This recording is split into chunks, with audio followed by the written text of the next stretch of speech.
السلام عليكم ورحمة الله وبركاته.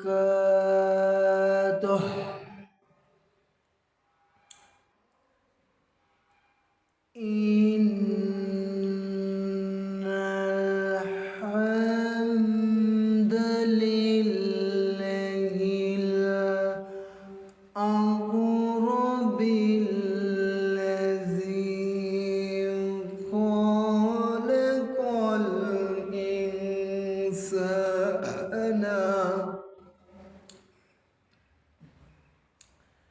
خلق الإنسان وكرمه وعلمه من البيان ما ألم يعلم. سبحان الذي لا يوصى دينه باللسان ولا بالقلم.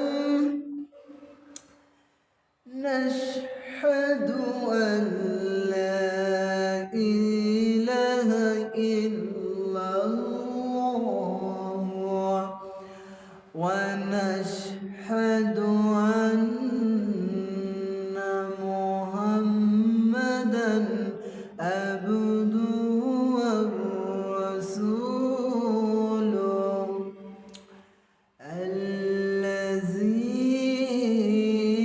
أرسله بالحق بشيرا ونذيرا وداعيا إلى الله بإذنه والسراجا وقمرا منيرا. فقد قال الله تعالى في كلامه المجيد وفي فرقانه الحميد. أعوذ بالله من الشيطان الرجيم. بسم الله الرحمن الرحيم. إن الله اشترى من المؤمنين أنفسهم وأموالهم بأن لهم الجنات. صدقت يا ربنا. إن الله وملائكته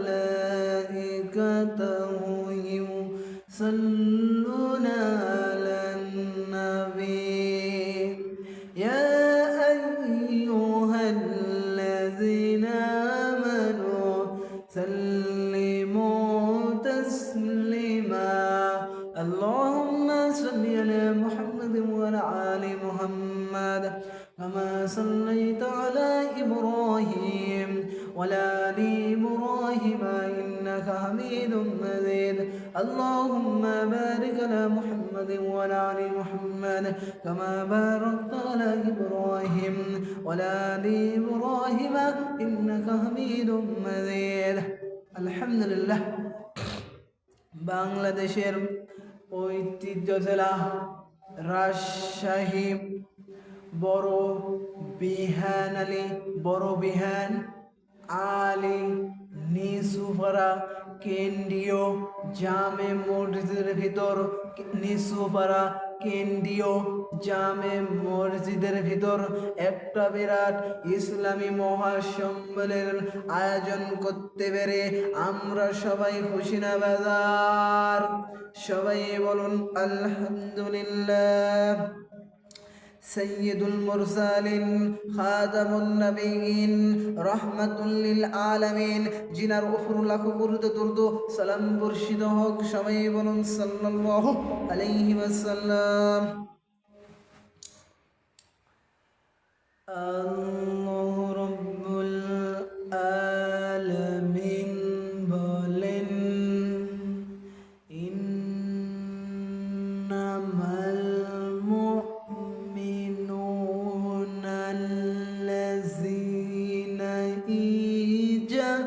ذكر الله وزلت قلوبهم وإذا تليت عليهم آية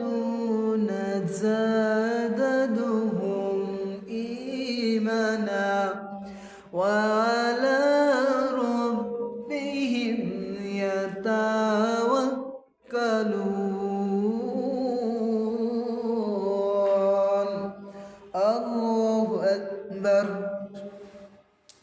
আল্লাহ রাব্বুল আলামিন বলেন যখন কুরআনুল কারীম আলোচনা করা হয় যখন কুরআনুল কারীম পড়া হয় মুমিনদের সামনে তখন মুমিনদের অন্তর আত্মাগুলো তত্তর করে কেঁপে ওঠে আর যখন কাফেরদের সামনে কুরআনুল কারীম কি করা হয় কুরআনুল কারীম তেলাওয়াত করা হয় তখন কাফেরদের কি হয় কাফেরদের চেহারাগুলো মলিন হয়ে যায় কাফেরদের চেহারার ভিতর আগুন ধরে যায় এরকম হয়ে যায় কেননা কাফেররা কুরআনুল কারীমের কথা সহ্য করতে পারে না এর থেকেও খারাপ একটা জাতি আছে তার নাম কি হিন্দু বলেন খ্রিস্টান বলেন বৌদ্ধ বলেন আর ইহুদি বলেন আর কাফের বলেন আর মুশরিক বলেন এর থেকে একটা খারাপ জাতি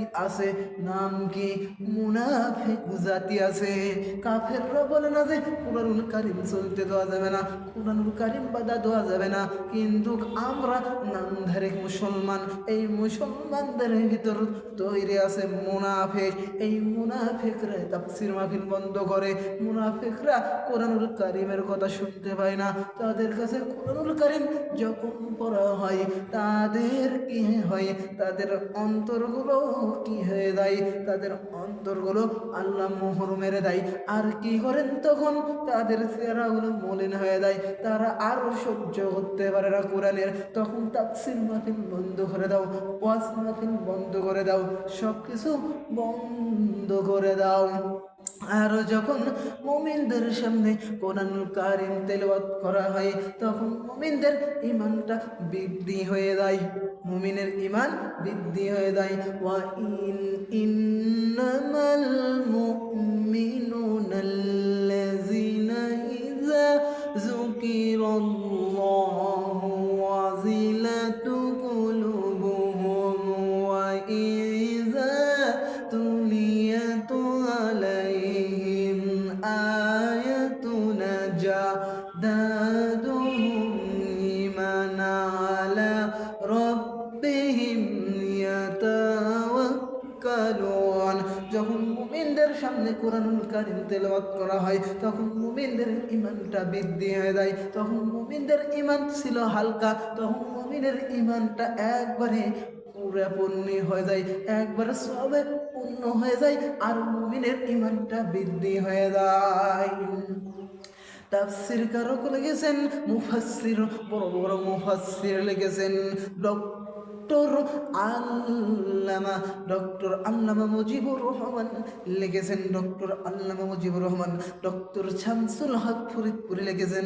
এরা হলো তাফসির লিখতে গিয়েছেন, ইন্নামাল মুমিনুনা আল্লাযীনা ইযা যুকিরাল্লাহু ওয়াজিলাত কুলুবুহুম ওয়া ইযা তুলিয়াত আলাইহিম আয়াতুনা যাদাদুহুম ঈমানা ওয়া আলা রাব্বিহিম ইয়াতাওয়াক্কালুন।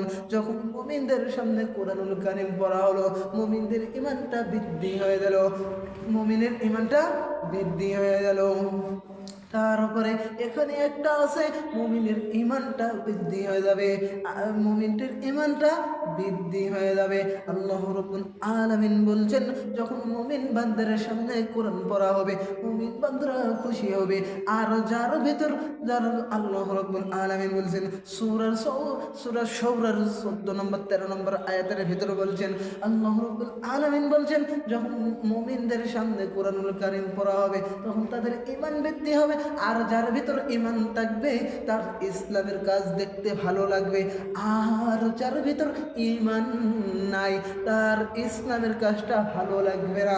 এই আয়াতগুলো দেখে নেবেন, সূরা শুরার 14 নম্বর 13 নম্বর আয়াত। যার ভিতর ঈমান আছে, তার ইসলামের কাজ ভালো লাগবে, তার দ্বীনের কাজ ভালো লাগবে, কোরআনুল কারীমের কাজ ভালো লাগবে।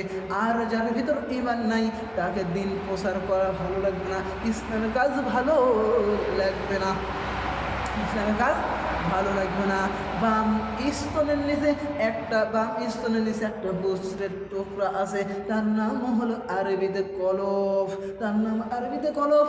আর যারা মুমিন বান্দারা যখন কোরআনুল কারীম তেলাওয়াত করা হবে, তার আত্মাগুলো থরথর করে কাঁপবে। তার বাম স্তনের নিচে একটা বস্ত্রের টুকরা কি হবে, নাড়া দেবে। 2 নম্বর কি হবে, তার পশমগুলো খাড়া হয়ে যাবে, যে শরীরের যে পশম আছে সেই পশমটা খাড়া হয়ে যাবে। এই 2টি জিনিস। 1 নম্বর তার অন্তরকে, তার যে গোস্তের টুকরা আছে, আরবিতে তার নাম কলব, এই গোস্তের টুকরাটা থরথর করে কাঁপবে, ইনি হলো মুমিন। আর যার কাঁপবে না, ইনি হলো বেঈমান। কোরআন মাহফিলে আসুক, আর তাফসীর মাহফিলে আসুক, আর ওয়াজ মাহফিলে আসুক, আর শুক্রবার দিন নামাজ পড়তে আসুক, এর হলো ঈমান নাই, ইনি হলো বেঈমান। আর কি তারপরে 2 নম্বর, তার পশম খাড়া হয়ে যায় না। কোরআনুল কারীমের কথা শোনার পর পশম যদি খাড়া না হয়ে যায়, ইনি হলো বেঈমান, ইনি হলো বেঈমান, ইনি হলো বেঈমান। ইনি হলো ওয়াজ শুনতে আসুক, আর তাফসীর মাহফিল শুনতে আসুক, আর ইসলামী জালসার ওয়াজ শুনতে আসুক, আর ইসলামী মহাসম্মেলনের ওয়াজ শুনতে আসুক, আর মসজিদের ভিতর ওয়াজ শুনতে আসুক, যেটি না যাক কেন, শুক্রবার দিন যাক না কেন, এই পশমটা যদি খাড়া না হয়ে যায়, ইনি হলো বেঈমান, তার সাথে ইসলামের সম্পর্ক নাই। তারপরে 3 নম্বর, তার মনের ভিতর আনন্দ হবে, তার মনের ভিতর আনন্দিত হবে, তিনি আনন্দ হবে, তিনি খুশি হবেন, তিনি বেজারও হবেন না। এই 3টি জিনিস এক জায়গায় করলে তাকে ঈমানদার বলা হয়। তাকে এই 3টি জিনিস এক জায়গায় যদি থাকে, তিনি হলো ঈমানদার। এই 3টি জিনিস যার মধ্যে নাই, তিনি হলো বেঈমান। আল্লাহ রাব্বুল আলামিন বলছেন, ওয়া মা খালাকুতুল জিন্না ওয়াল ইনসা ইল্লা লিয়াবুদুন। আল্লাহ রাব্বুল আলামিন বলছেন, আমি আল্লাহ বহু মানুষ এবং জিনকে আমার ইবাদত বন্দেগী করার জন্য সৃষ্টি করেছি, আমার গোলামি করার জন্য, আমার চাকরানি করার জন্য, আমার দাসত্ব করার জন্য, আমার হুকুম মানার জন্য, আমার ইসলাম মানার জন্য। আমি আল্লাহ মানব জাতি এবং জিন জাতিকে সৃষ্টি করেছি আমার গোলামি করার জন্য, আমার দাসত্ব করার জন্য, আমার চাকরানি করার জন্য। কোনো পীরের চাকরানি করার জন্য নয়, কোনো ভণ্ডবার চাকরানি করার জন্য নয়, কোনো মাজারের চাকরানি করার জন্য নয়, কোনো শয়তানের চাকরানি করার জন্য নয়। শুধু আমি আল্লাহ সৃষ্টি করেছি মানুষকে আশরাফুল মাখলুকাত হিসাবে। আমি মানুষকে সৃষ্টি করেছি শুধু আমার ইবাদত বন্দেগী করার জন্য, আমার গোলামি করার জন্য, আমার দাসত্ব করার জন্য, আমার চাকরানি করার জন্য। শয়তানের ইবাদত বন্দেগী করা যাবে না। পীরের ইবাদত বন্দিগি করা যাবে না, পিতা মাতার ইবাদত বন্দিগি করা যাবে না। তার উপরে ওস্তাদ বলেন আর পীর সাহেব বলেন আর ভণ্ড বাবা বলেন কারো চলবে না, শুধু একমাত্র আল্লাহ রব্বুল আলামিনের গোলামি, আল্লাহ রব্বুল আলামিনের দাসত্ব, আল্লাহ রব্বুল আলামিনের চাকরানি করতে হবে। কারো করা যাবে, কারো করা যাবে না। এই